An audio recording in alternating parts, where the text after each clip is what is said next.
Um, okay, and this. Okay, so once again, welcome back everyone to our closing keynote lecture to our conference, The Middle Ages, a Digital Experience. Before I give the floor to Evren, who's going to be chairing our session, I just want to say a few words. First of all, I want to thank the other members of the organizing team, Evren, Carolina, Juan, and Vania. Truly, without their help and their support, this type of project would not have been possible. This is already our second conference, but we've been working on this for 3 years now. And I'm really, really grateful to all of you for all your help and all your support in this project. I also want to thank the Department of Medieval Studies here at the Central European University for their support in this project. And of course, to all our panelists for their very, very interesting papers. It has really been a lot of fun these last 3 days. I personally have taken a lot out of this conference to think about my own projects. So I'm also really, really thankful for all of this. Again, just before we begin, some final shameless advertising. Please remember to follow us in our Twitter account, Yours Medievally, and also to take a look at our YouTube channel. We have been uploading the panels for this conference there, in case you didn't manage to join us during the event. Remember again, the lecture will go for 1 hour, then we will have 30 minutes for Q&A, and that will be it. So Evren, you can take it from there. Thank you. Let me be part of that shameless advertisement and quickly type down our Twitter account. There you go. All right. How are we, everybody? So last but not least, I know that some of us were looking forward to this moment because of exclusive interest in the talk. So without further ado, let me introduce you to Josh Carney. Josh Carney is an assistant professor in the Department of Sociology, Anthropology, and Media Studies at the American University of Beirut, where he teaches on media. His research focuses on media from Turkey, with recent projects on popular television, cinematic censorship, and the role of media screens in public demonstrations. He is currently working on a book exploring the cultural and political stakes that emerge when the national past is made subject of popular dramatic television. He received his PhD in communication and culture and an MA in Turkish studies from Indiana University in 2015. I think that much for me, and now all the floor is yours, Professor Carney. Thanks very much, Evren. Are you guys hearing me all right? Okay. So my thanks to Juan Manuel and all the organizers of this conference for the invitation to share my work, and to the Department of Medieval Studies and Central European University for hosting. Thanks especially to all of you here for taking the time to listen and discuss this evening at the end of this packed event. The paper I'm presenting today is a work in progress, very much so. I was prompted to consider the Middle Ages by the invitation to speak here, and I'll be glad to hear comments from a group of specialists in the area. My field is neither medievalism nor history, it's media studies, more particularly media from Turkey. And as Evren mentioned, I'm currently working on a book that explores how the past has become a field of struggle waged on a variety of fronts, but most prominently through popular television there in Turkey. I do that through a case study of 2 TV shows, both of which I'll mention in today's talk. And I will share with you in the chat. Am I able to share a file? Yes. I'll share a bibliography in the chat down there, which is for the trajectory of this paper, although we will not reach all of that today. Josh, please do not forget to share your screen. Right, I will do that now, thank you.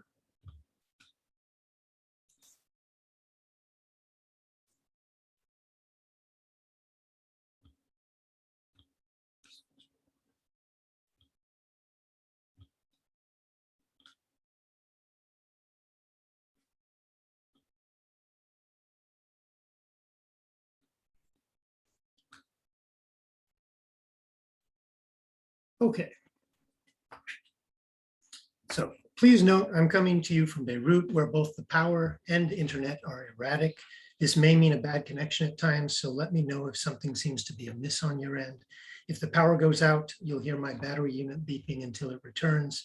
And if I disappear, please know I'll be back within a minute or two, hopefully. That sometimes happens, but I can usually get right back. So without further ado, on August 24th of 2020, Fahrettin Altun, head of Turkey's Directorate of Communications, released the following video on Twitter.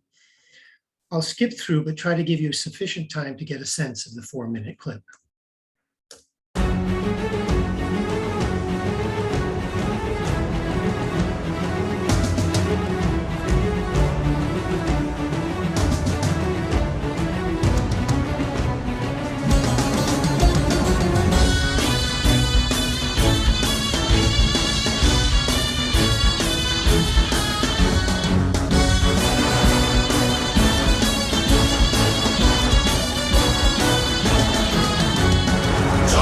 Canım yolunda ancak Kızıl elma hedefine ulaşılacak.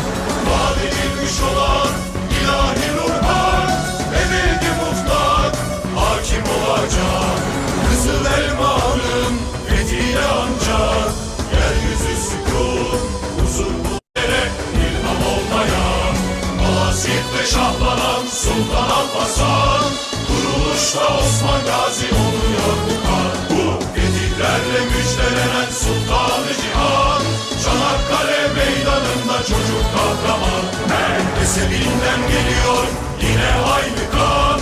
Dirilişte yeniden yazıyor destan. Bu ilahi kelimetullah bekliyor cihan. İstikamet kızıl elma vermeyiz zaman. Her Malazgirt'te şahlanan Alparslan gibi, zaferlerle tarih yazan ecdadım gibi. Çağ kapatıp çağ açan ceddimiz gibi. Hedefimiz kızıl elma vahşileri.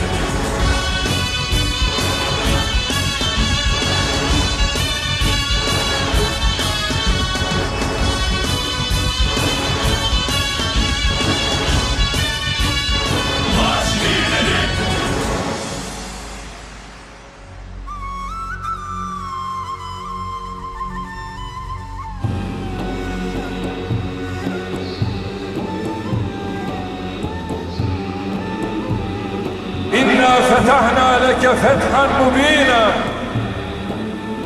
وينصرك الله نصرا عزيزا.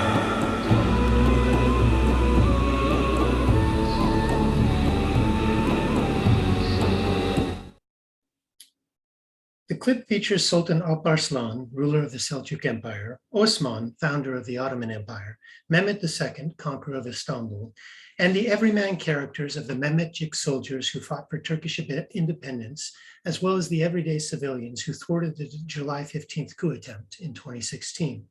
Turkey's President Tayyip Erdogan also makes an appearance, both in figure, where he is implicitly compared to Fatih Sultan Mehmet, and in voice, where he narrates the march of Mehmet and other key characters into Hagia Sophia. As made clear by the focus on Hagia Sophia, humans are not the only characters in this video. Military technology is linked with Alparslan, and sacred architecture seals the bond to sacred lands. The mythical red apple that has long fueled Turkish dreams of conquest is here indexed to the green dome of Prophet Muhammad's tomb in Medina, the Kaaba in Mecca, Hagia Sophia, and the Al-Aqsa Mosque in Jerusalem, which is the concluding image. The chorus repeats, "The red apple, our goal, will be reached."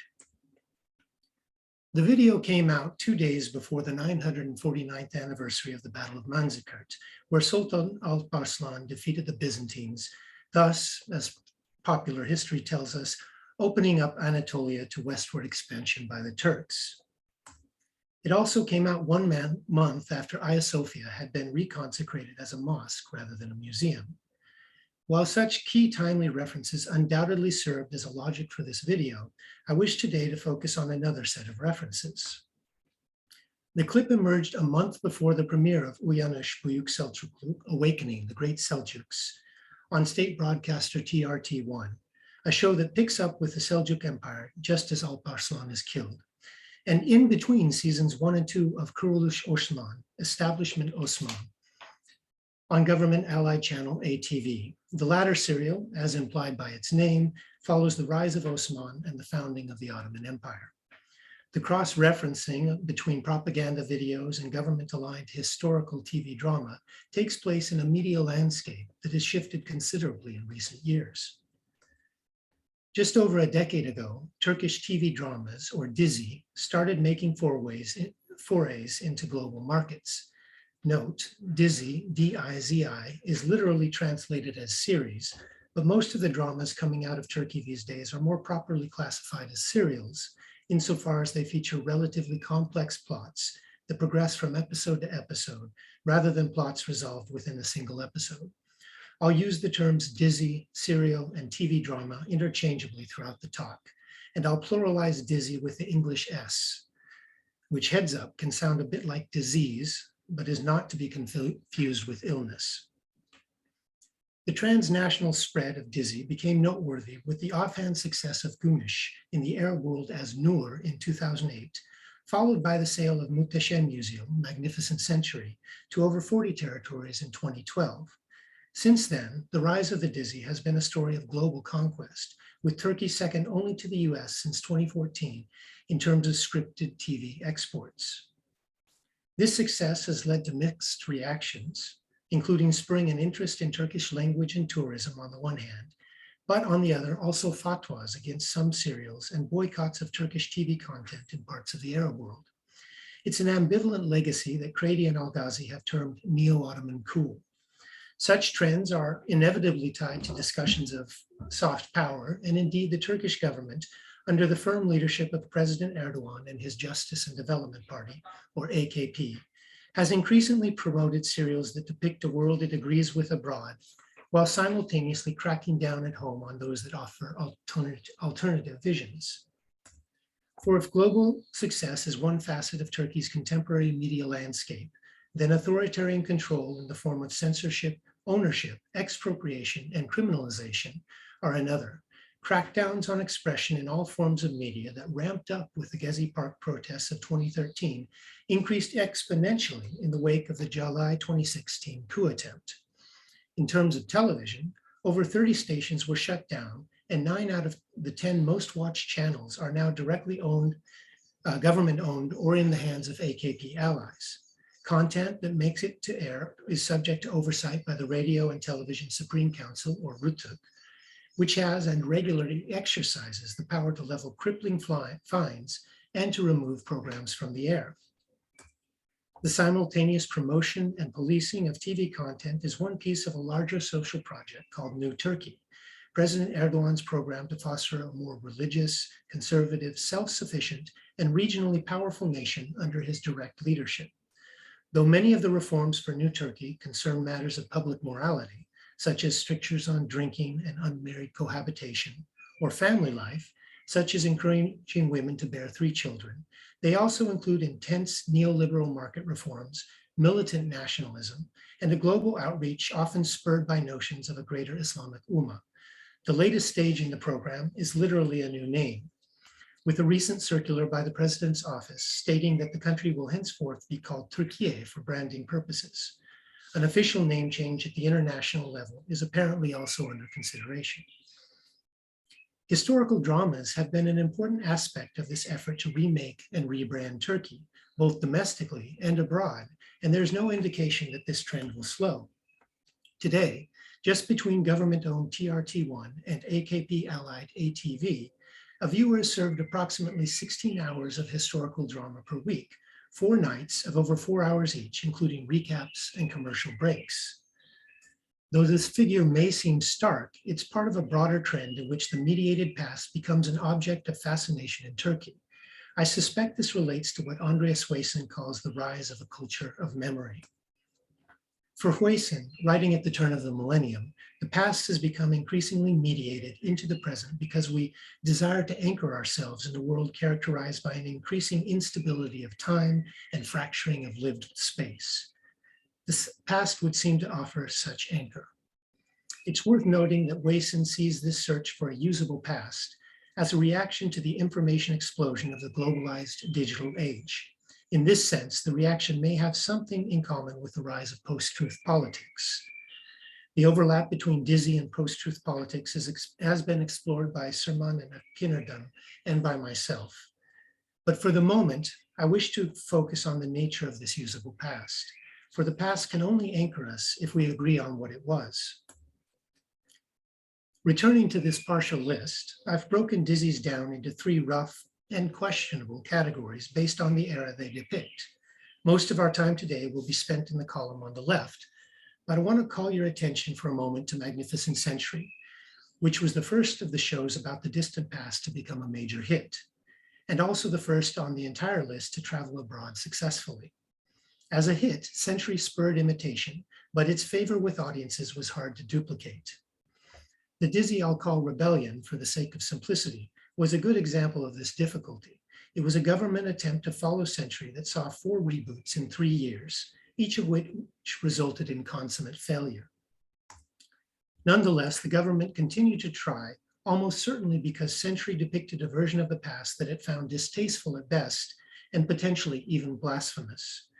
Many of the concerns over Century had to do with portrayal of the Sultan's private life, and linked to this, the gender politics suggesting that a woman, his wife Hürrem Sultan, could have influenced the decisions of an empire. Elsewhere, I make the case that Century was controversial in part because it circulated within a current of relatively reflective nostalgia, breaking taboos on sacred figures, while other serials failed because they attempted to respect those taboos, partaking in what Svetlana Boym has termed restorative nostalgia. An example of this restorative take took place when Prime Minister Erdogan attacked Century in November of 2012. Erdogan was concerned, among other things, with the lack of time that Century's Sultan Suleiman spent on horseback.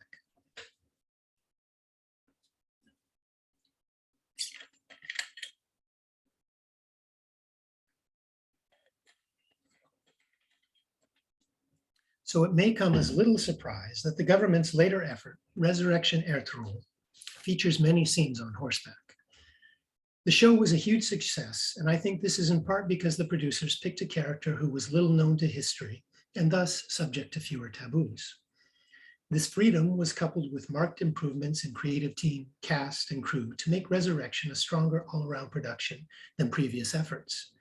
Such investment led the serial to a solid premiere season in 2014 and to runaway success in subsequent seasons, where it topped ratings and often broke records with audience shares in excess of 40%.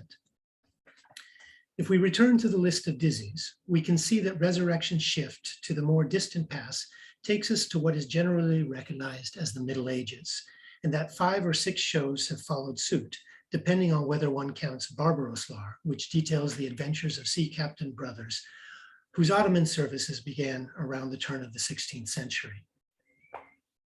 With the exception of the 2 short-lived Dizzies about Mehmet II, conqueror of Istanbul, running 5 and 6 episodes respectively, and of course Century, the other Dizzies on this timeline are clearly pro-government productions, and in what follows, I will argue that they share strategies of representation that have implications both in Turkey and beyond. I will trace 3 arguments in the rest of this talk. Well, in fact, I will trace the first argument and maybe a bit of the second, because I've only managed to get that far so far. But the first should get us a good deal of the way for a discussion. First, the idea that the pro-government productions in Turkey follow a broadly consistent playbook of representation that focalizes, grounds, and even fabricates key aspects of the past in a way that is unique to the social political milieu of Turkey under the authoritarian rule of the AKP. This vision of the past differs starkly from previous visions shared in Turkey and elsewhere, and in this it can be seen as disorienting in 2 related senses. First, because it is a new and different vision. Second, because it adopts a Turkish and generally Islamic normative center that departs markedly from Western hegemonic portrayals and thus unorientalizes or perhaps reorientalizes Turkey and reorients it in the process. I may then turn briefly to the domestic stakes of this representation, retracing an argument I've made elsewhere about the way the AKP uses these for political purposes in Turkey. And then where I'm intending to go with this paper, but have not managed to complete for today, I'll touch on the mechanism, the stakes of, I'll move to follow whether and to what degree the politics of disorientation follow Turkish programs abroad, focusing here on those depicting what is commonly called the Middle Ages. I offer the concept of received wisdom to indicate the filtration process which any cultural product will undergo as it moves from its home context to new territory. So first off, to get to the matter of disorienting vision, I'm going to make three broad points. First, I'd like to tackle the forms of representation of everyday life that's taking place in these dizzies. Second, the notion of owning the past. And then third, the idea of Islam, the representation of Islam and the forms of guidance, leadership, and progress that it highlights. Folks, I'm seeing there are chats here, but I can't see them. I'm not sure if that's... It's okay. We will have the Q&A at the end, Josh. So okay. Don't worry about it. Okay. So I'd like to start with a scene from Kuruluş Osman, but I'll start with some basic information about the show. It relates the 12th century story of Osman, founder of the Ottoman Empire. It's heavily action-based and it contains elements of intrigue and romance. In fact, Osman is the most action-based of all of the shows I'll discuss today, having scenes of action that are frankly heroic in some ways. Osman jumps off a horse and continues running to attack an entire squadron of Byzantine soldiers on foot. And these kinds of things, he'll tackle 20 undying soldiers at once. So it's heavily action-based in an almost unreal kind of action. It was started in 2019 and it's still running in Turkey, where it's consistently topped ratings, continuing to do so on Wednesday night, which is one of the most competitive slots in Turkey. It airs on private channel ATV, which is AKP allied. And it's the product, as are some of the other things we'll be discussing today, three of them, of Bozdog Film under showrunner Mehmet Bozdog. It's widely available online with subtitles. So it has both official YouTube channels and many, many unofficial digital sources where people can find it in a variety of languages, up to usually within 24 hours after it's broadcast immediately in Turkey. So it is watched globally, even though it doesn't necessarily have global distribution in the official sense. It presents a very strong portrayal of Islam, linked to strong leadership and notions of divine intervention and inspiration. And it features the Byzantines and Mongols as chief enemies. So in the clip that follows, we see the Tekfur of Nicaea is establishing relations with Osman, and he's invited to visit the market at Saut. Unlike many of the Christians in the show, this Tekfur and his daughter in a parallel scene are not antagonistic to the Turks. So we're invited to see the Turks through a fresh set of eyes. Note, there's an assassination plot underway, and that's why we have the strange music and cutaways that you'll see here. Söğüt esnafı malları teslim etmek için seferberdir. Hoş gelmişsiniz şeyhim. Hoş bulduk Akçam. Dervişan'dan Akça. İstediğiniz derileri tamam eder.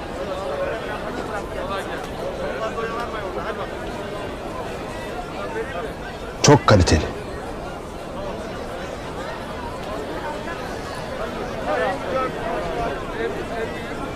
İlginç. Hiç kalite farkı yok. Bunu nasıl sağlıyorsunuz? Ustalarınızın elinden hiç kötü mal çıkmaz mı? Evvela bu beğendiğiniz çarık benden sana hediyedir. Sorunun cevabına gelirsek, ahilik bunun için vardır. Evvela liyakat üzere iş tutarız. Hak etmeyen bir kul dahi Söğüt'te dükkan açamaz. İcazetname alamaz. Ustaların her biri çıraklıktan yetişir. Her birine meziyetlerine göre iş verilir. Ama asıl mesele ahlaktır. Peygamberimiz Hazreti Muhammed de sallallahu aleyhi ve sellem ticaret ile uğraşırdı. Her şeyde olduğu gibi ticarette de onun yolunu tutarız. Onun ahlakıyla iş görürüz.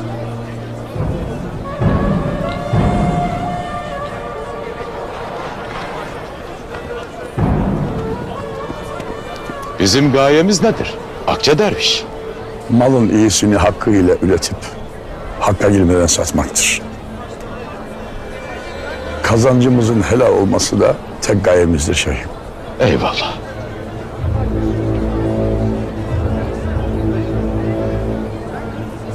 İşte bundandır Vali Sagırvaz. Cümle esnaf gibi akçamda en hasını üretir. Estağfurullah şeyhim. Elimizden geleni yaparız. Kumaşçıya varasın. Bir tek bozuk çıkarsa tezgah akçasız senindir. Kalaycıya varasın. Bir tek gedik çıkarsa tüm malı sana hediyemdir.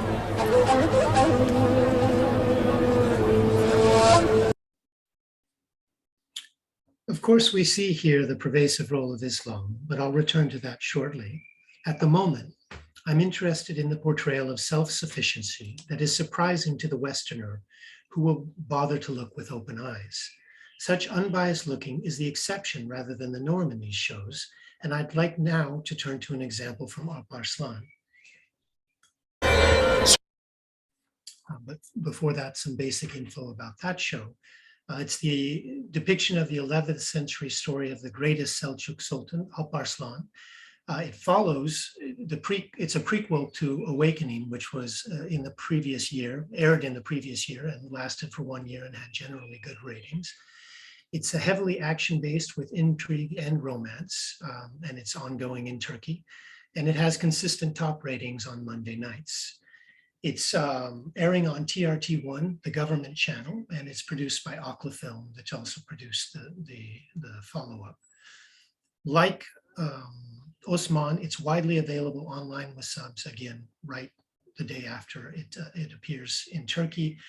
And Islam is central, plays a central role here with leadership, justice, and even science. The enemies here are primarily Byzantine, Catholic, and Mongol, and we see some quite important distinctions between the Byzantines and the Catholics emerging. And the Armenians thus far have been protected in the show. I'm curious to see how that continues. So I'm going to share 2 scenes that focus on one of the most everyday objects possible, a spoon. In the first scene, Alparslan and his men are visiting Tekfur Kakabenos at his castle in Vaspurakan, which appears to be inexplicably about half an hour horse ride from their home base in Merv. That's a 30-hour drive from Turkey across Iran to Turkmenistan in today's terms, but in the show, it just takes half an hour on a horse. So.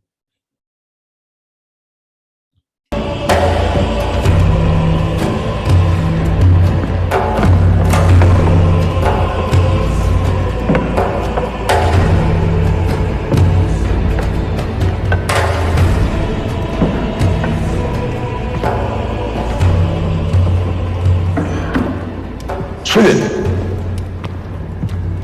Sık sık avladığınızı bildiğim için seveceğinizi düşündüm. Daha sık avladıklarımız da var ama onların eti yenmez.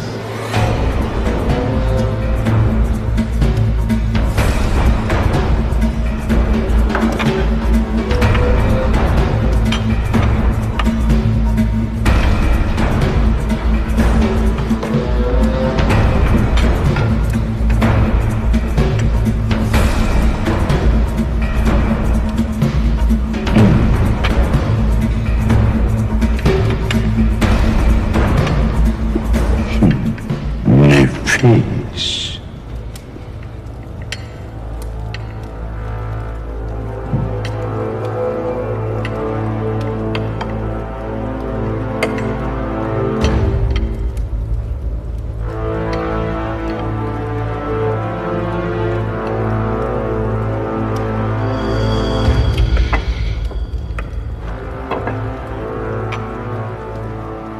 Buraya karnımızı doyurmaya gelmedik.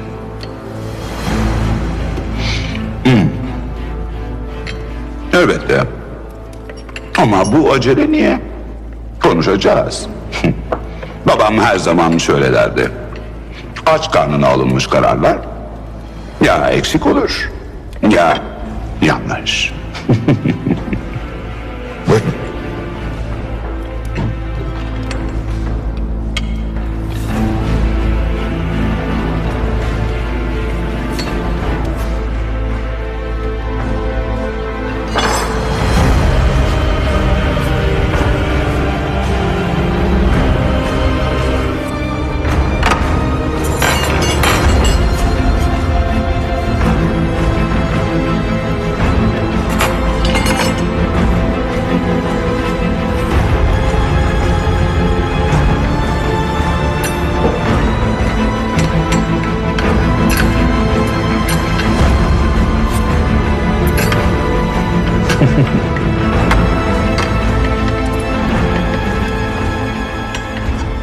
Kaşıklarımız da çıktığına göre artık başlayabiliriz.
Başka bir isteğiniz var mı?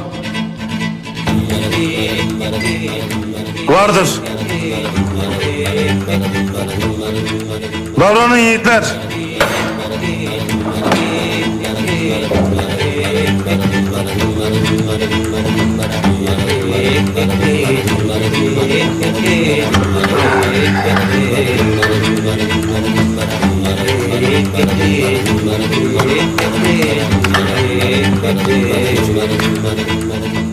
Hacet yok. O dişlerimizi kımıştırır.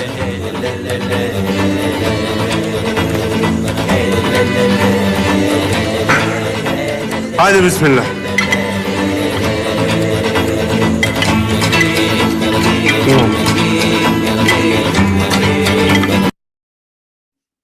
Okay, thank you for indulging me that rather long clip.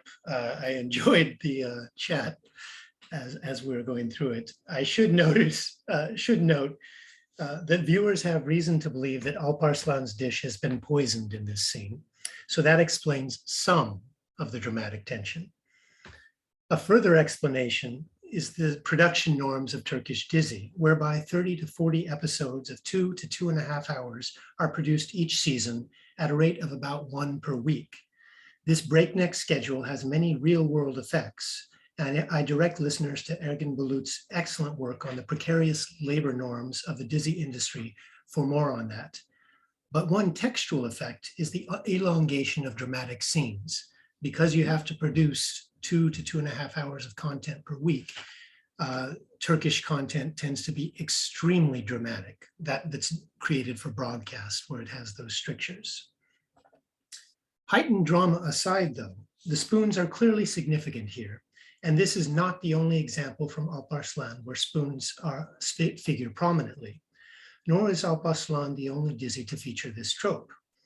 If we jump about 2.5 centuries into the future, or leap back 3.5 months to the past in broadcast time, we can see the centrality of spoons again in Kuruluş Osman. In this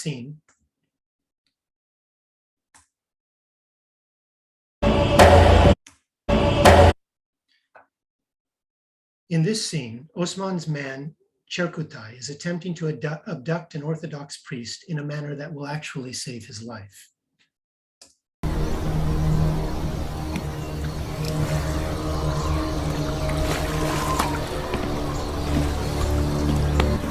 Sevgili dostum, nereye gidiyoruz?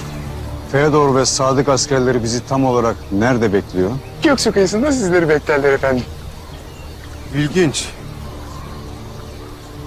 Bizi Çakırca civarında beklemesi gerekiyordu. Biz yanılmışız anlaşılan.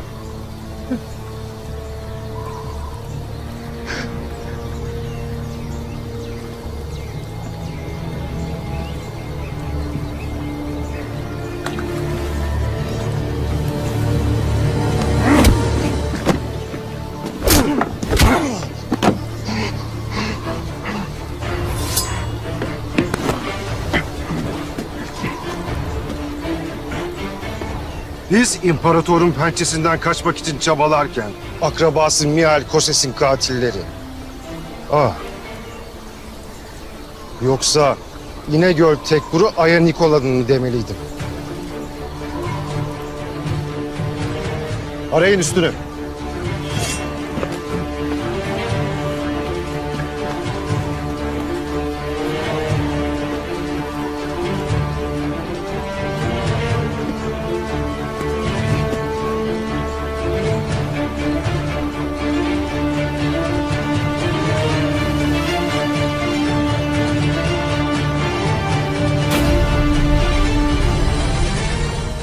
Demek Türksün.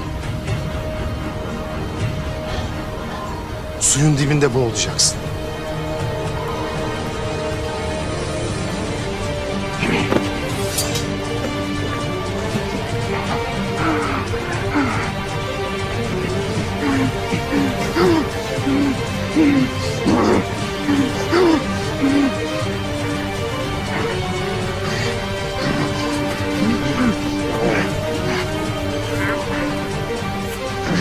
Cehennemin dibinde bol bol yersin.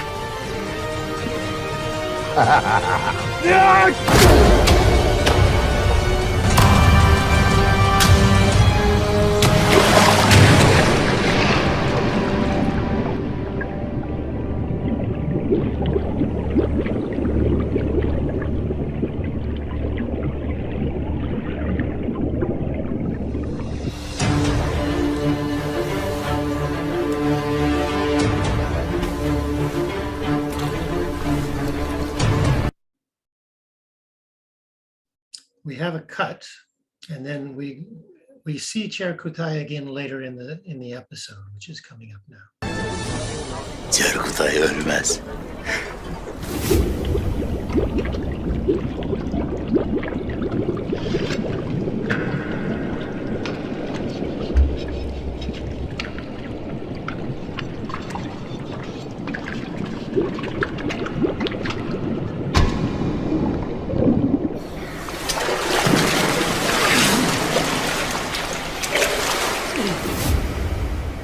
Aşıklar ölmez. Aşıklar ölmez.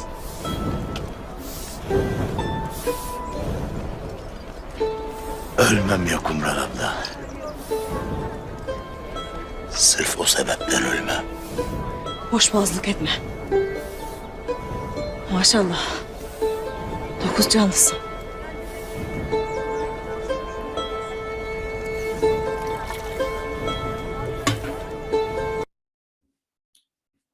The question of whether these lovers will unite gets extended for a while.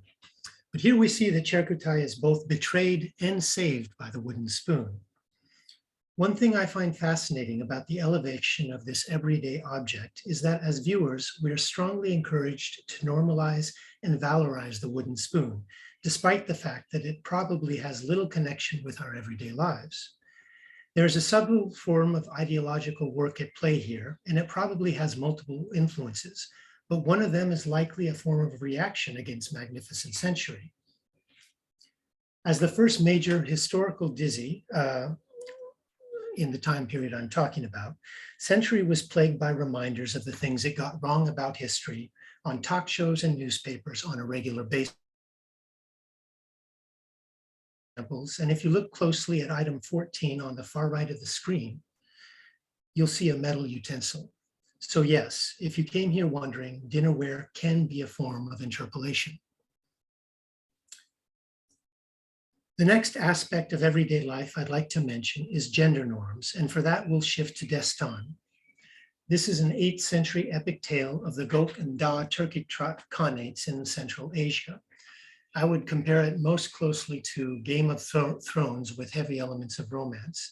And I say that because the throne room in this, thrones are pretty central in all of these shows, but the throne room in Destan is absolutely central, and it's fetishized by a number of the characters. It started in the fall of 2021 and is still going today.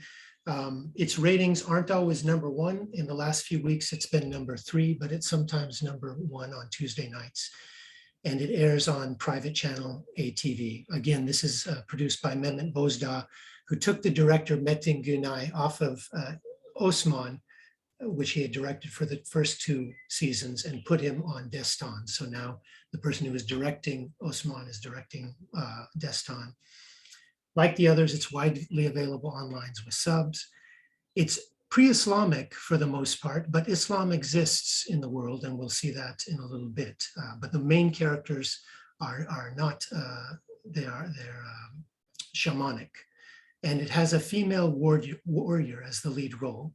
The primary enemies here are the Chinese and Turks, and there's also something about the Rus, who will eventually become Russians, as suspicious, although they aren't outright enemies in the way that the Chinese and the Turks are, and other Turks than the main ones in the show. So,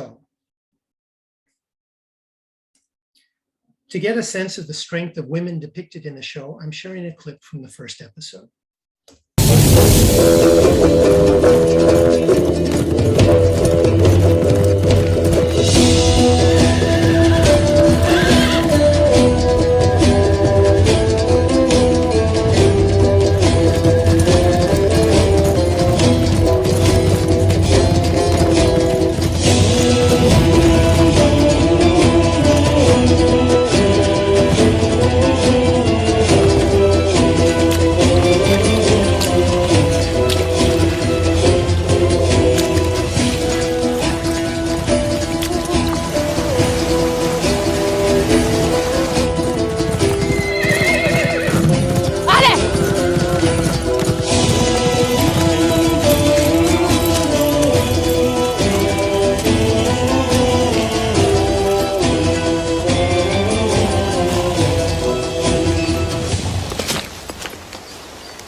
Sen ne yaparsın öyle suyla?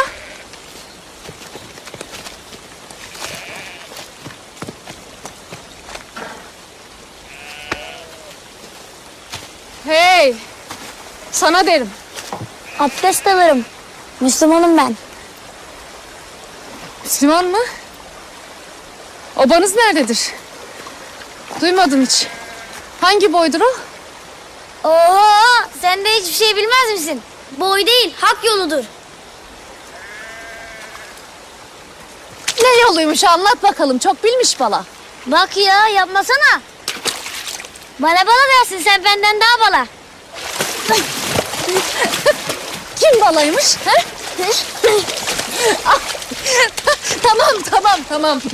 Tamam sen kazandın.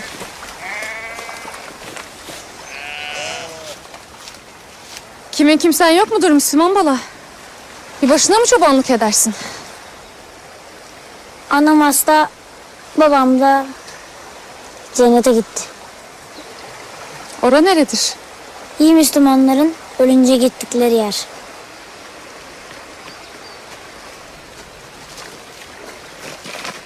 Bizim uçmamız gibi mi? I'll ask you to set aside the role of Islam for the moment, though I'll return to that point shortly. Of interest here first is the camera movement that focuses on Akkuz, the central character, with all the norms of an action hero. And I'm talking about that setup scene with the wide expanse and the writing. As we see in the next scene, that action includes fighting as well.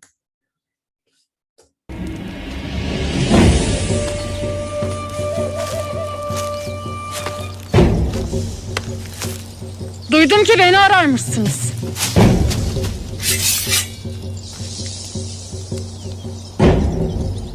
Yüzünü aç da görelim kim olduğunu.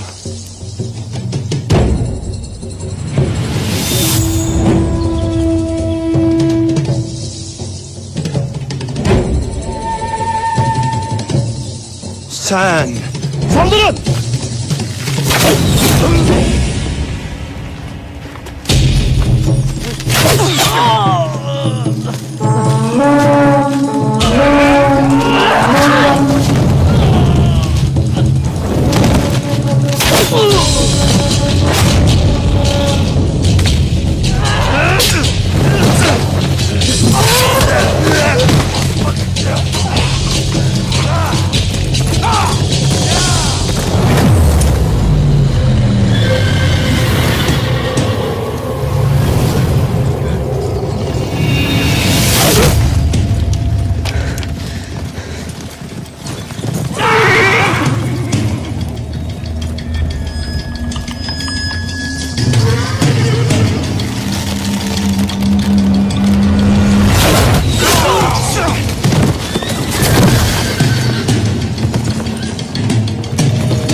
Uç bakalım Ampakuana.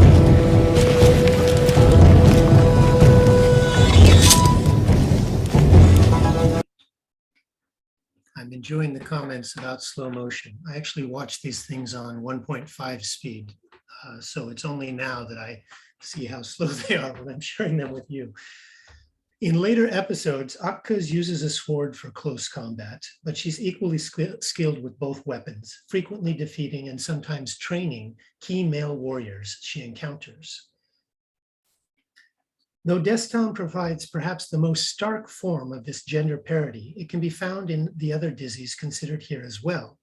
Indeed, it seems to have grown with time, as women did relatively little fighting in early episodes of Ertuğrul, but became skilled warriors by the end of that show's run.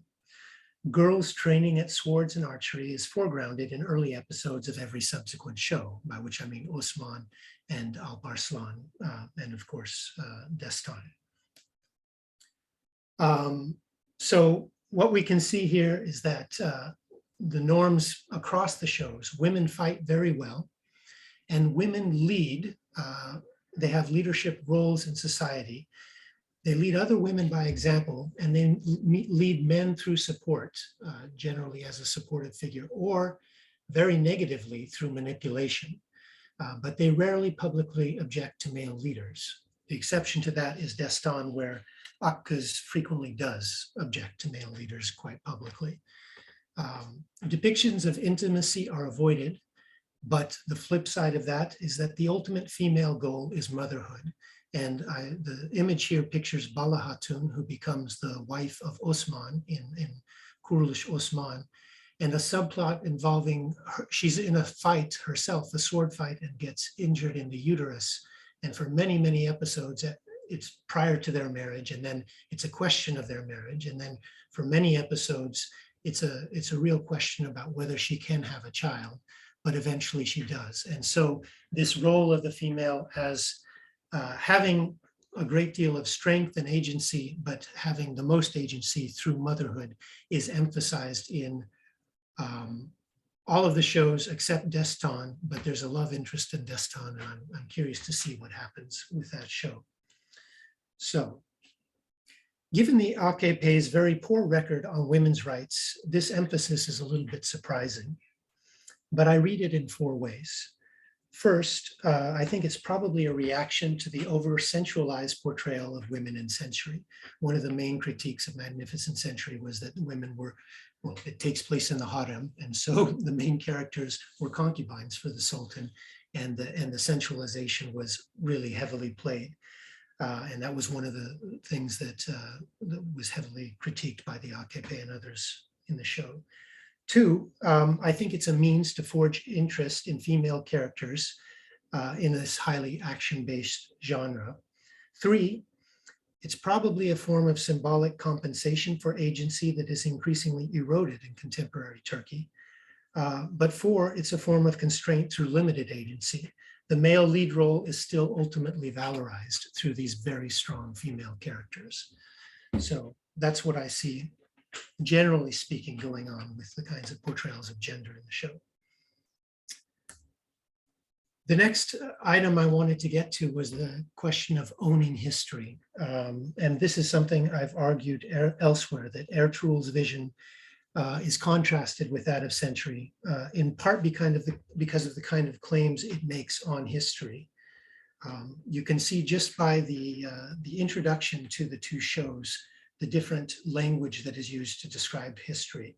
So my translation of Century's disclaimer is that the events and characters in this series were fictionalized, taking inspiration from history, whereas Ertuğrul and Osman has the same claimer, I would call it. The source of inspiration for the story and characters in this series is our history. It's possessed. Okay. So Alparslan and Destan don't have such a disclaimer or claimer, but they do try to exert a kind of authority over history as well.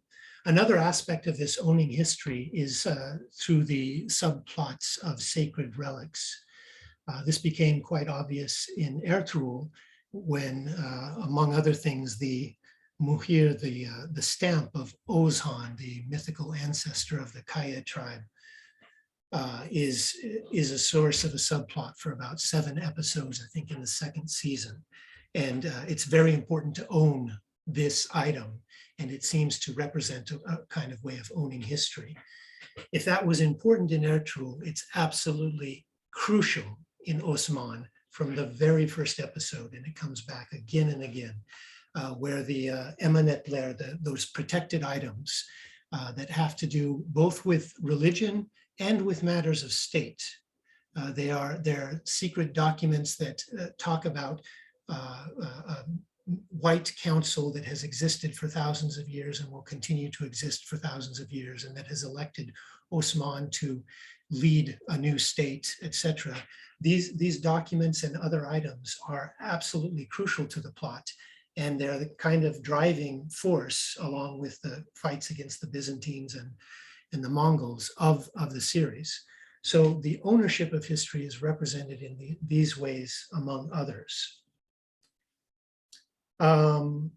So that I'll say just that much about that here. The next item I wanted to get to is Islamic guidance, which is often supernatural force. Islam is often a supernatural force for divine guidance, inspired leadership, and progress. I've made this argument elsewhere with regard to Ertuğrul, so I'll briefly summarize. In the three dizis that show Muslim Turks, the lead character is supported by one or more Islamic scholars. We see here Ibn Arabi from Ertuğrul and Sheikh Edebali from Osman. There's no historical evidence that Ibn Arabi met Ertuğrul, but there is historical evidence that Osman met Edebali. In these cases, the scholars are sometimes linked to powerful dreams and sometimes seemingly supernatural events as well. Prayers to Allah are often answered within the course of an episode. The rulers in each of these three shows are depicted as following the strictures of Islam carefully and justifying their rule in light of scripture. Visions suggest that all three have a divine calling and are foreordained for greatness, and that they share the qualities of extreme bravery, extraordinary fighting skill, immense capacity to suffer, and inspiring followers. They're generally wise, but can be impetuous at times, and this is often when the Islamic guide will step in. One of their chief characteristics is justice, and this notably extends not only to their fellow Muslims, but also to others in the area who wish to live in peace. In Alparslan, for example, the Armenians seek shelter with the Turks when they are unable to pay cruel Byzantine taxes. A final characteristic of Islam worth remarking is its link to progress.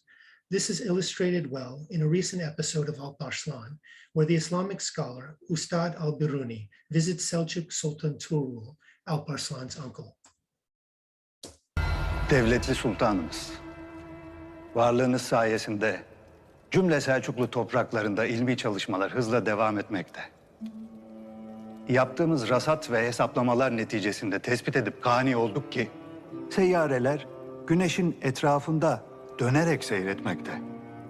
Dünya ise güneşin etrafında dönerken aynı zamanda kendi etrafında dönmekte. Yerin çekim kuvvetinden bahsettiğinizde ilim aleminde büyük bir merhale kat edilmişti. Şimdi bu söyledikleriniz de doğru bilinen pek çok şeyi devirip başkaca keşiflere yol açacağı benzer. Dünya döner ise üstündekiler neden fırlamaz? Biz niye düşmeyiz? Az evvel dediğim gibi dünyanın merkezinde bulunan bu çekim kuvveti cümle nesneyi ve bizleri yere mıh gibi sabitler. Belli ki sultanımız ilme destek verip ulemaya sahip çıkmakla kalmayıp bu sahadaki her türlü inkişafı da yakından takip eder. Biz sadece Allah'ın bize emrettiği şeyleri yapmaya gayret etmekteyiz. Tıpkı sizler gibi. Ayet-i kerimede gayet sarih biçimde göğe bakmamız emredilir. Yani diyebiliriz ki göğe bakmak Müslümana farzdır. Bir diğer ayet-i kerimede Hak bize sorar. Görmez misin Rabbin gölgeyi nasıl uzatmakta diye.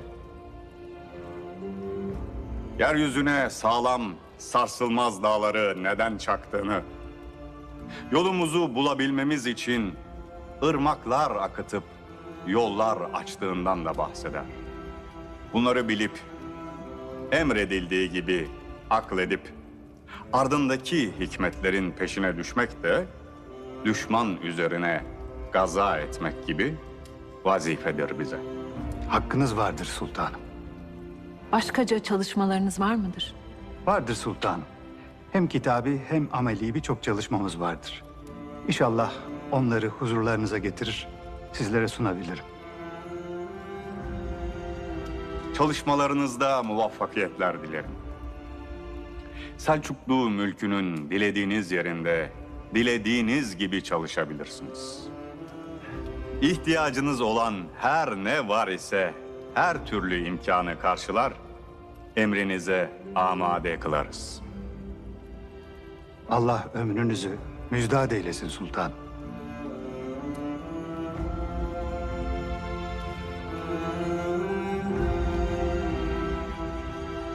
Sizden hususi bir isteğim olacak.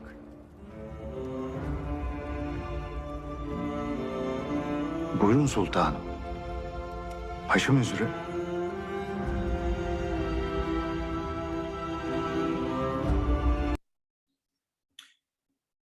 The personal matter that Tuğrul will ask for is a medical treatment for Alparslan, who has been injured earlier in the episode. His wrist has been damaged, and all of the doctors said he'll never hold a sword again. And it's actually an interesting crisis of masculinity. The entire tribe and indeed the entire empire is worried about Alparslan's ability to hold a sword. Al-Biruni obliges, and as far as I can tell from where this is just last week's episode, I think, it seems that Alparslan will heal and I guess be able to become emperor, sultan. Noteworthy here are both the brilliant scholarship, which is somewhat profound for the mid-11th century, and its careful reconciliation with Islam. Rather than notions of Islam being anti-science, it is here depicted at the forefront of scientific dialogue and discovery. I asked you to put on hold the brief encounter with Islam that we saw in the first episode of Destan.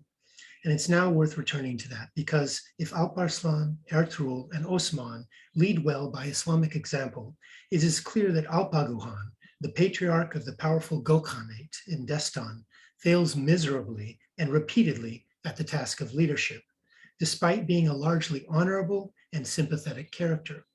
Alpagu and his tribe worship Göktengri, the sky god, and come in contact with other denizens of the Tengris pantheon via shamanic interventions, which are prominent throughout the show.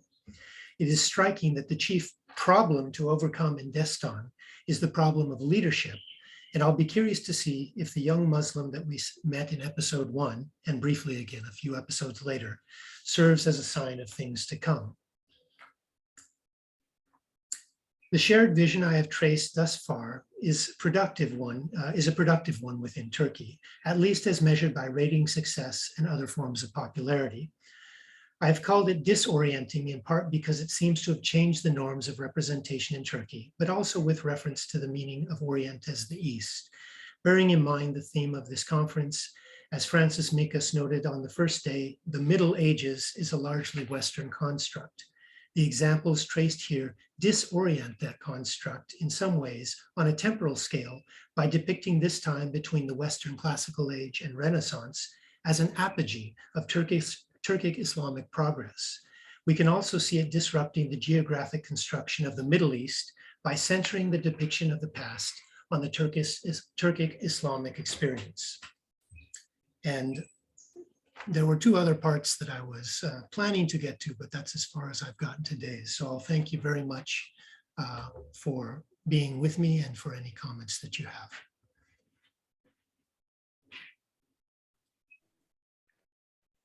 Oh, thank you very much. In fact, I can tell you, Yeah, I go have ahead. the slides for one other part here. If you're curious about how this plays out in Turkey, I can share those slides briefly, but I'll be happy to enter discussion now. So thank you. Yeah, this was really interesting, Josh, and thank you very much. Now I think we can get to Q&A. Any questions, comments? I see one hand. Okay, I won't this time exploit my privilege and hand it to the audience. So please, Paul, and then Günhan.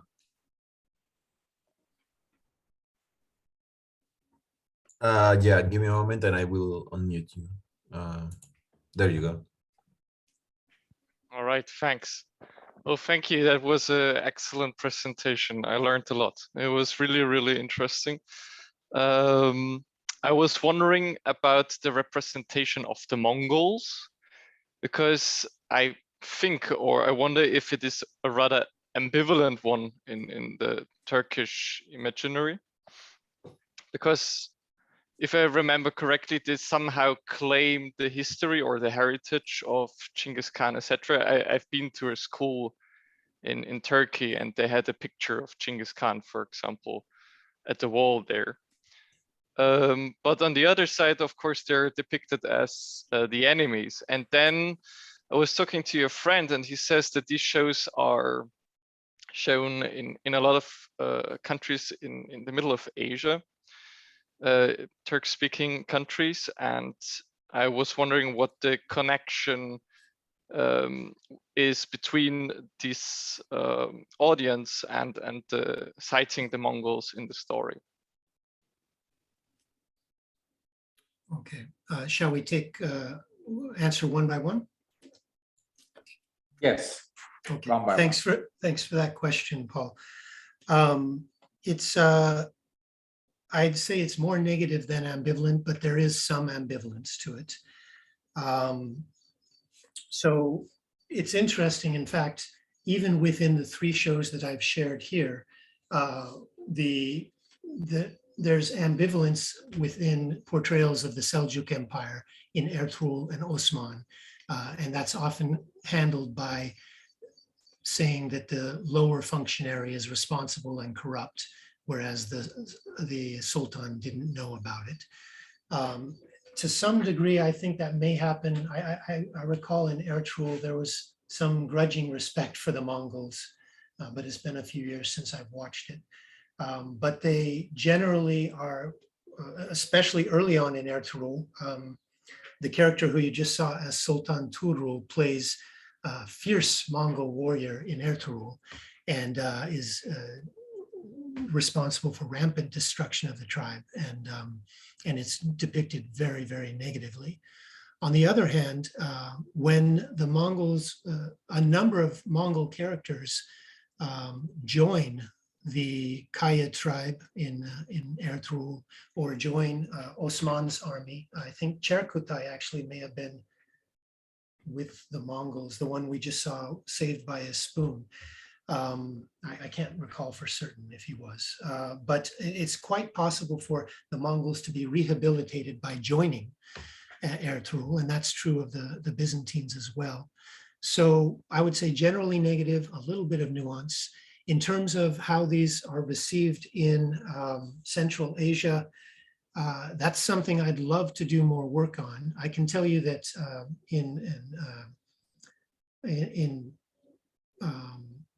the Turkic countries, I don't know a whole lot about the reception yet. In Pakistan, Ertuğrul is hugely popular. Osman is hugely popular,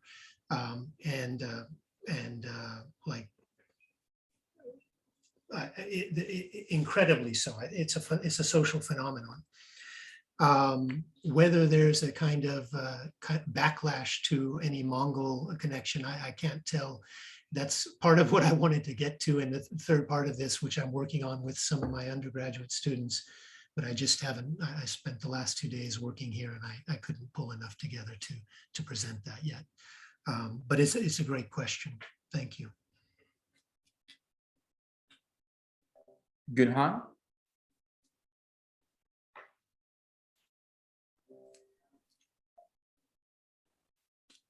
Okay, can you hear me? Yes. Okay, great. Josh, good to see you.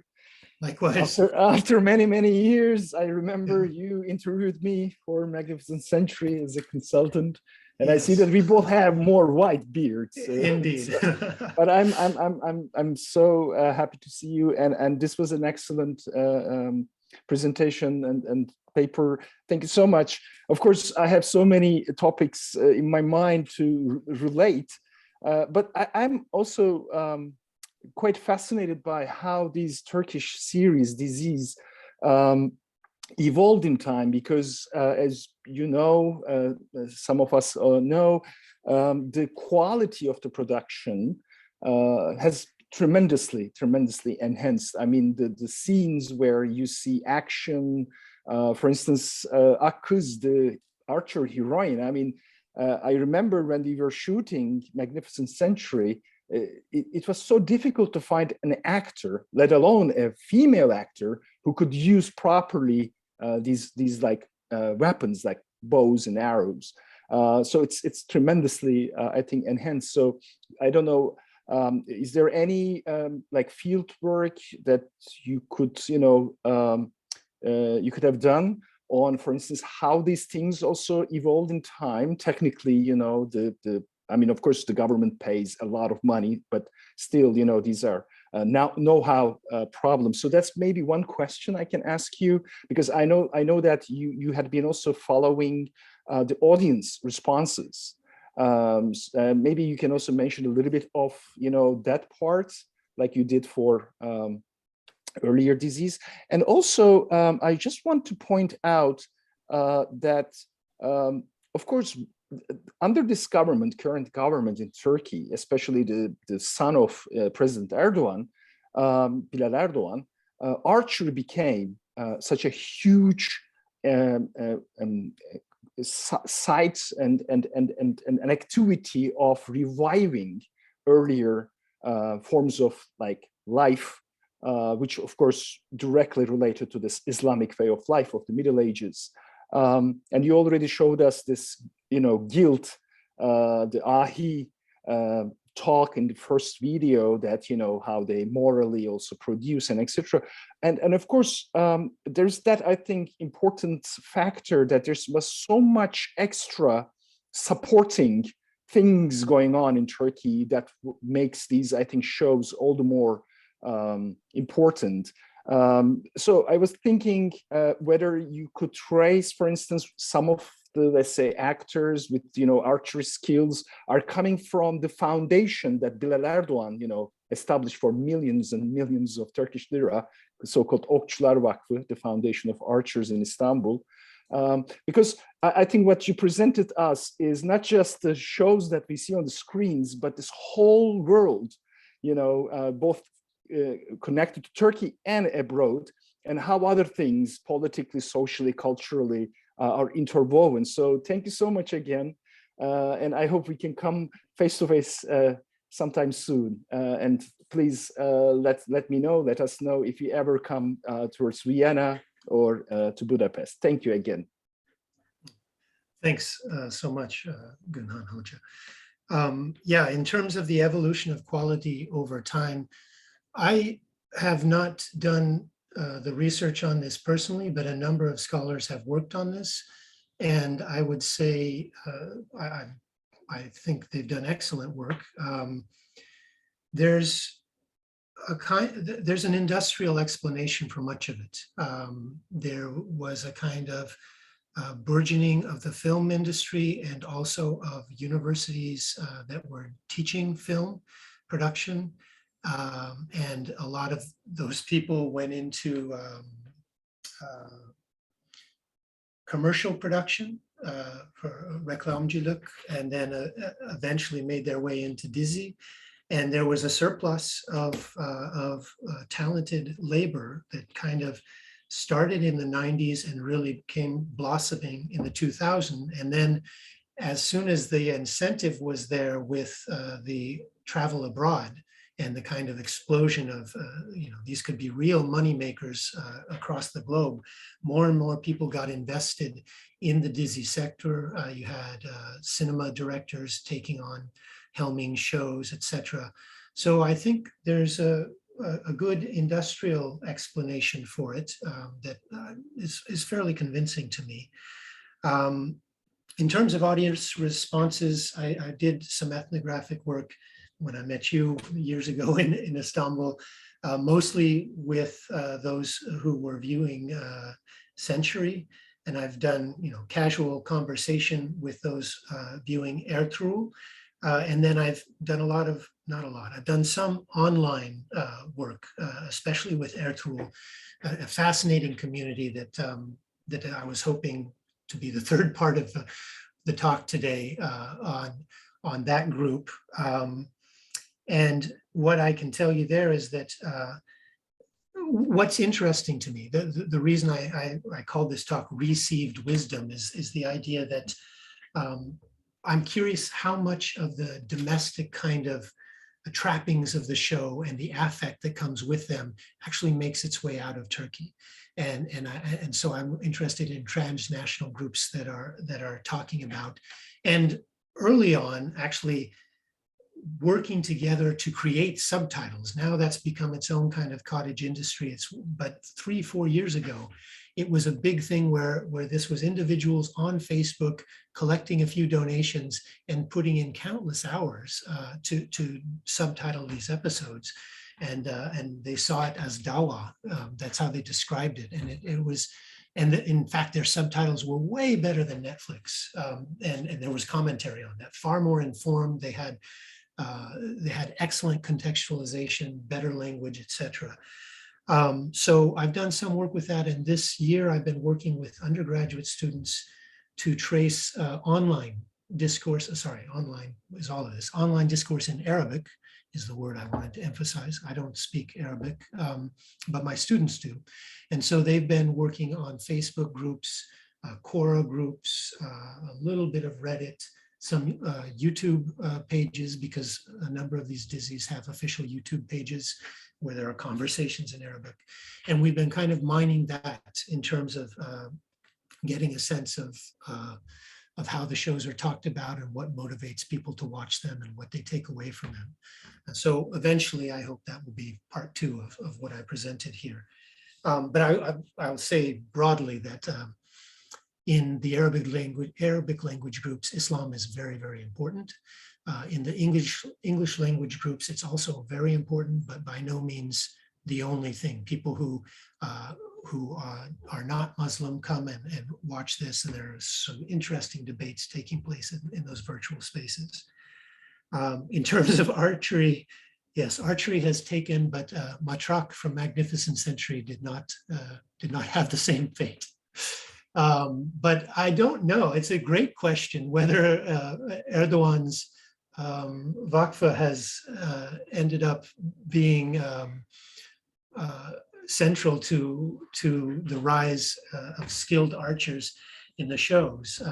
I have no idea. It's a great question. I may, if I make it back to Turkey to pursue this, I think I should ask that. So I'm circling it here. And then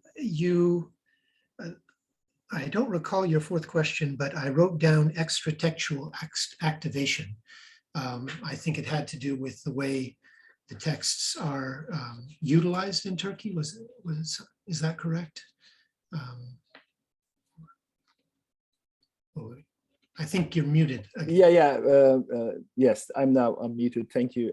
Actually, there was no 4th question. I was just commenting on the general, actually impact, as you said, of these things. So well, thank you so much. By the way, speaking of archers and archery, I used to, practice traditional archery, and I have people I can, get them in touch with you if you're interested, because I believe they did show up in some of these productions at one point. So it became like a, like a school, actor school also. But of course, that foundation, Archers Foundation, which is of course from the 15th century, by the way, has been like, functioning as a research center for reviving traditional archery, Turkish traditional archery. So they are not just like, giving some classes for archers, but I bet they are connected. So let me know if you ever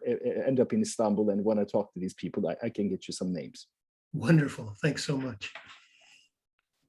Since it's relevant to Günhan's question regarding material culture, I would just ask a very quick question to expand towards the wooden spoon, quote unquote, which is kind of, if I followed correctly,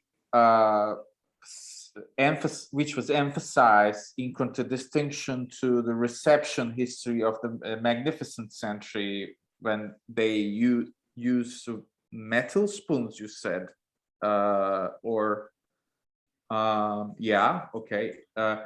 but in one scene I remember, because it was also taken from a relazione of a Venetian ambassadorial report, that there's this scene, according to, based on a gossip, the Venetian ambassador records that, according to the hearsay, Sultan Süleyman, Prince Mustafa, and Grand Vizier Ibrahim Pasha sits together for lunch, I believe, and just because Sultan Süleyman gave the wooden spoon to Ibrahim Pasha and not to Prince Mustafa, his son, Prince Mustafa got furious with it and tore apart the wooden spoon. And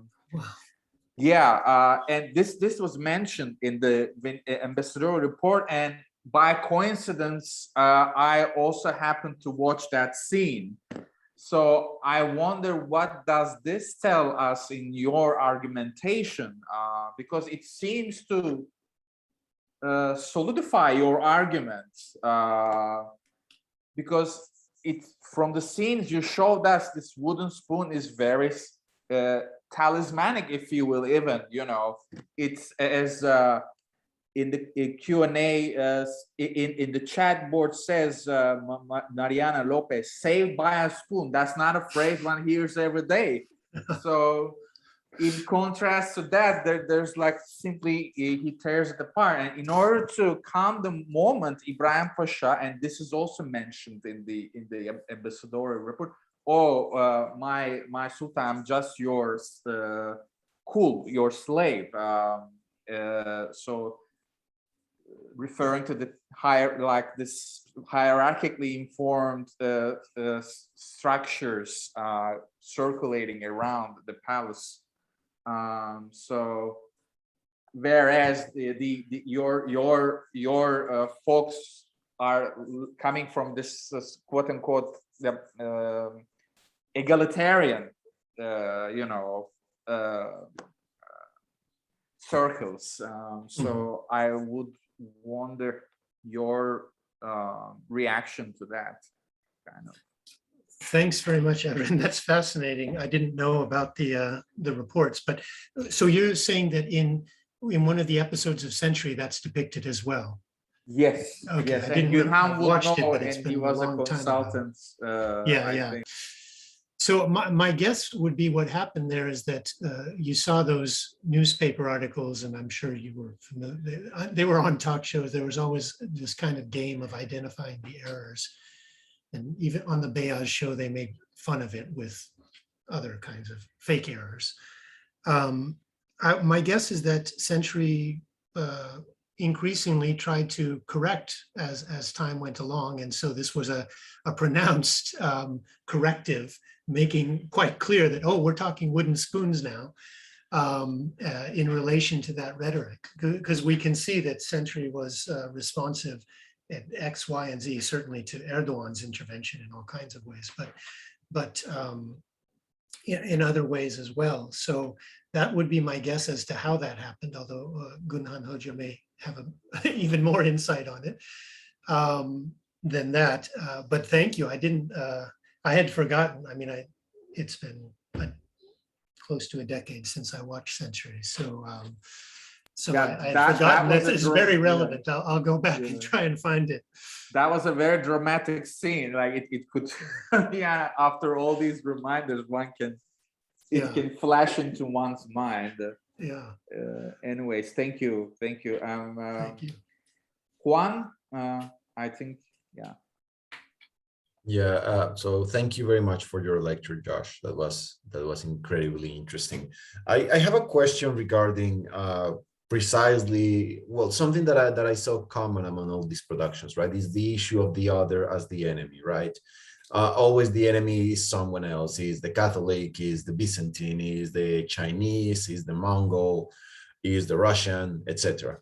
And I was wondering about precisely this, as I understand it, and again, I'm not an expert in Turkey, but this supposed neo-Ottomanism that Erdogan kind of has within his agenda, right? Like re-expanding the influence of Turkey into previously Ottoman lands.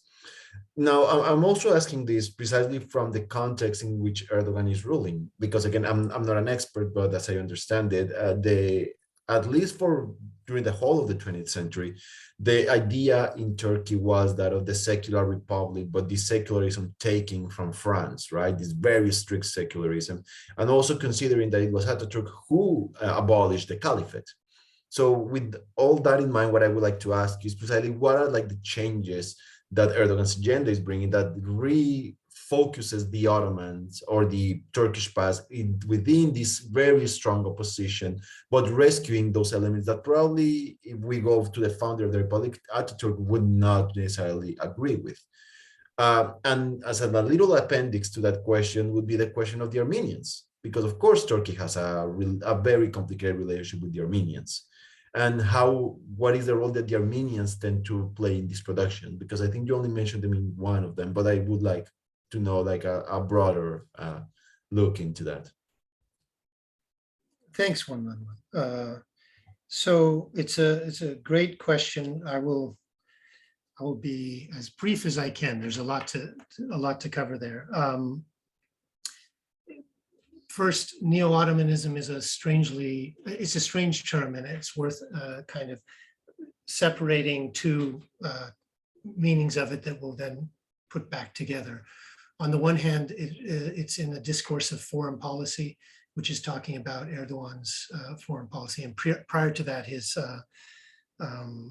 Davutoglu's foreign policy, who was the foreign minister for some years and is now oppositional to the government. The idea of strategic depth and zero problems with neighbors. So there's that kind of neo-Ottomanism strictly in a foreign policy term. And then there's cultural neo-Ottomanism that has been going on prior to the AKP, but kind of received a shot in the arm with the AKP. That's a reinvigoration of interest in Ottoman history, language, cuisine, dress, all sorts of things that has taken place, as Gunhan Hoca mentioned, through things like foundations and through television shows where people are on talking about history frequently every night, or were for some years doing this, massive sale of popular books on history, etc. And so that's a cultural neo-Ottomanism that took place within Turkey. But of course, these two intersect. I mean, the cultural side has its own political valences, every one of those, all right? And the struggle over magnificent centuries shows us that what the Ottoman past was and how it is represented is a source of great concern for the government. I mean, this is why that reaction was so strong. And so I think the two converge even further when we get these Dizzies traveling abroad, where they become part of a soft power project that's linked to the political neo-Ottomanism. So hopefully that starts to answer that question. In terms of the secular republic, I think, yes, the AKP is working to shift away from many of the reforms that happened under the secular republic. Years ago, one of the AKP members of parliament described the secular republic as a commercial break, an 80-year commercial break in the broadcast of the empire, to use the terms of television. And in that first large chart or table that I showed, there was a column on the right that said Republican shows about the past. And many of those were quite what I would call, in Boehm's terms, reflexive, nostalgic programs, in that they were attempting to come to terms with the troubled legacy of the Republic, but from a generally secularist point of view, all right, where the strong military was not a hero, and neither was the Islamic Ottoman past the hero, but we might call it a secularist humanist kind of approach to the past. The time for that kind of representation is no longer it's no longer time for that on Turkish broadcast, but we may see some of it in the online video on demand formats, Blue TV, Puhu TV, and increasingly Netflix Turkey, which has done some very interesting recognition and struggling with the past in serials like Club, or if we want to look at Blue TV and get very meta, the show Yeşilçam, which talks about representations of the Turkish past and the power of representation.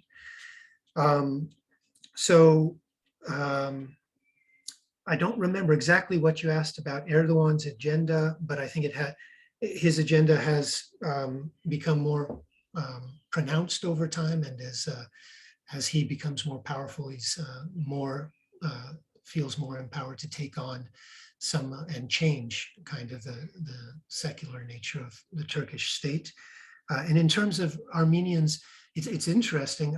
You guys may know the history far better than I looked at a few source books and Wikipedia, but it seems that Alparslan will slaughter a lot of Armenians at some point. But at the show, in the show right now, he's a protector against the Byzantines. In terms of other representations of Armenians, they appear in lots of Turkish television in different forms. I'm trying to recall if there's something in Osman or Ertuğrul about them. There may be, but I don't remember. So with regard to the medieval past, I think it's mostly here in Alparslan. And so far, they seek shelter directly from the Seljuks, and thus far have received it. So I'm not sure where that's going, because eventually it's going to have to talk about taking Vaspurakan and Ani. So I'm not sure. Thanks. So we have two more hands. One is Black Francis raised his hand much earlier, so I give it to him, and then Günhan. Maybe what we can do, because we're running out of time, let's collect the two questions in one go, and then we have one general answer. Yeah, that's a very good idea. Okay, so I will, okay, let me.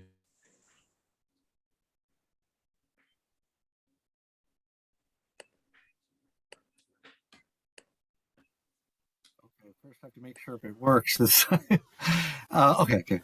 No, part of what I was going to ask was already started with Juan's question. One of the things I noted watching this, but it also made me think a lot of other medieval films or medievalist films, is the notion of a collective antagonist, in the sense that medieval films present themselves as a coherent group faced with, you might say, a distinctively dangerous external enemy. And this happens in Alexander Nevsky. This is the case even in some ways in Kingdom of Heaven in some ways. The Last Kingdom works that way. But you also see it in films like Tolkien, in which the specific groups are all relatively coherent within themselves. And you don't have the internal conflicts that you would see in what I would consider historical films, like a Barry Lyndon or things like that, which your stories are much more personalized. Which brings me up. There are other political overtones you can do about that. We don't really have the time to go into that. But it does, interestingly, give me a reversal view of medievalism, in the sense that often medievalism is shown as the antithesis of what we are now. Not so much a past, but as a negative, even if the negative is we're on the bad side and the Middle Ages are the good side. But what's happening here is you have a kind of a vision of a foundational Middle Ages, as is the real origins of nationhood can be found in the Middle Ages. You have all that always in all the Joan of Arc stories, for instance. So it's interesting to see the Turkish take on that, because their collective antagonists are not necessarily the same ones as the French or the Germans or the Russians, but it always works in the same mechanics as why, which brings me to the real question is, to what extent, which came from the joke about Legolas and Robin Hood that I put on the chat, is the conversation with the Western view of the Middle Ages and the influences of Western films and narratives in general, and how much of this is a response and how much of this builds on it and is a new take on it. Is interesting, is what I was thinking. Those are my 3 points, but we can go on forever. It could be probably next year's talk, actually. Günhan? Okay, I think I managed to unmute myself. Okay, 2 things. One is, yes, that's the spoon scene in the century. Of course, it comes from, as Evren nicely reminded us, from the Venetian report But let me remind you, as a person who worked with these script writers, that they constantly ask, if they have consultants like us, historians, to come up with stories like that. So yeah, there is that symbolism of items like that, but there's also the very much practical necessity for these shows, as Josh, you mentioned, that these are like 100 plus minutes of production. So they have to come up with these kinds of stories, which at the time, of course, was totally unknown to the larger public. They had no idea who was Ibrahim Pasha, So there's that, but also very practical needs. So we should always pay attention to the kind of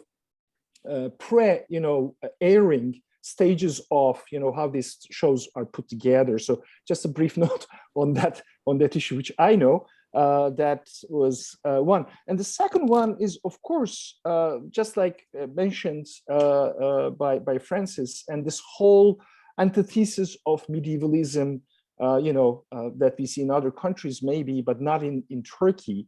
And of course, I think Turkey is quite unique in its, approach to this whole, using TV, production series, documentaries, docudramas, it's like a state-sponsored, big project.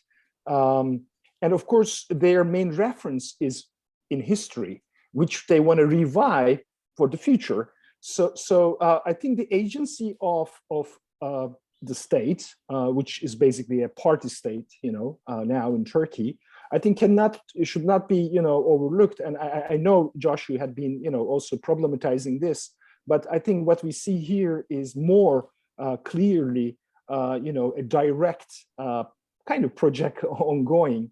And indeed, you mentioned about that, in Arabic speaking countries, Islam is more, and on the other side, I think that's also quite intentional, that the producers know where they will sell these shows. So everything, I think, is well woven. So these are not just, shows to make money. Of course, they make money, but there is a big, as everyone also asked you, and Juan asked you about this Ottomanism issues. So yeah, but again, thank you so much. I don't want to take too much of time. Hope to talk to you later more, on that. Likewise. Yeah, thank you for both of those good points. And yes, the script, the necessities of script writing dictate the slow motion that we saw, and apparently getting stories that can be found from the historical consultants as well. And I'm in complete agreement that the project in Dizzy is beyond financial, although it's become very profitable. It's a very heavily ideological project as well, and indeed started that way with Keon when they tried to reboot it 3 or 4 times and kept failing, and then learned very well, very quickly with their tool. There are others that I'm leaving out, but those are the 2 starkest extremes. Francis, thank you for those comments and questions. I'll touch on them briefly. In the Turkish dizzies that I'm dealing with, internal conflicts aren't missing. The external conflicts are certainly emphasized, but they're not emphasized. And I think this is used to reflect on the fraught status of culture within Turkey itself.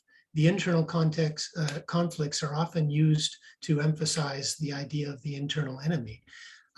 So in Ertuğrul, there was a lot of discourse that was directly, could be taken 1 week to read on to the whole Gülen organization. There's the internal traitor, and it mapped very closely onto that.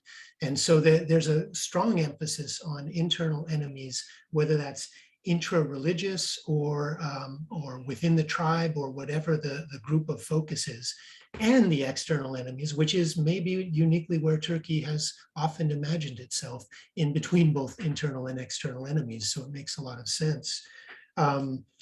Within Islam, this is less often the case, but it happens within Islam, and in Alparslan, it happens with the kind of quasi-Islamic Karamatians who are really the worst of the worst because they're purporting to be Muslim but are not. So it's a more complex situation there that's linked to, I think, the situation in Turkey. And yeah, I would say there is a kind of proto notion of the nation here. And this is interesting to note. This is not only in the texts that purport to be from the past. There's a very popular Turkish crime drama called Valley of the Wolves that narrates the exact same white council that is here in Alpa. I mean, I don't know if it's the same. It has the same name and the same mythos of existing for thousands of years and being there to protect the Turkish state. So this notion of the importance of a foreordained Turkish state cannot be understated. It's there in representation after representation, whether those are contemporary or far in the past. And to what degree is this in conversation with the Western view? Well, I think it's, it's a kind of, on one level, directly Occidentalist reaction to Orientalism. But on the other, it's more complex than that because, the enemies are not only Western. The enemies in Destan are the Chinese, and talking about what maps onto the contemporary discourse, the Chinese introduced smallpox and everyone has to wear masks for about 6 episodes. And they come up with a vaccine for smallpox right at the time of the pandemic. It's bizarre. So I don't think it's only in conversation with the Western view, but it is in conversation and in reaction to that. Okay, I get the distinction. Thank you, Francis. But are I'm just reading here. Yeah, the emphasis, they're not internal problems in face of external danger. It's, yes, I suppose they are in face of the external danger is usually greater, but it's actually hard to tell. And I think that maps onto the situation in Turkey as well, with regard to the readings on the Gülen movement and the PKK in particular. So, but I mean, even trials against anyone who's standing up against the government at this point.